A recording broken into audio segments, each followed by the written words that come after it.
Programang ito ay rated SPG. Striktong patnubay at gabay ng magulang ang kailangan. Maaaring may masiselang tema, lengguwahe, karahasan, sexual, horror o droga na hindi angkop sa mga bata.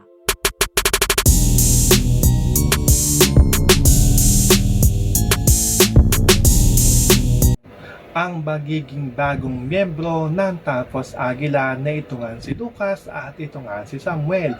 Dahil sa pagtawag nito nga ni Samuel dito nga sa kanyang kapatid na ito nga si Lucas upang humingi nga dito ng tulong at makaalis na nga dito nga sa poder nito nga ni Armando, ay nagtagumpay naman dito ito nga magkapatid na may takas nga na dito itong kanyang kuya na ito nga si Samuel. Kaya sa kanilang pagpunta o pagtungo dito nga sa bahay nito nga ni Aurora, ay dito na nga nila pag-uusapan ng kanilang naging desisyon na sila nga daw ay magiging kasapi na nitong nga daw Talpos Aguila.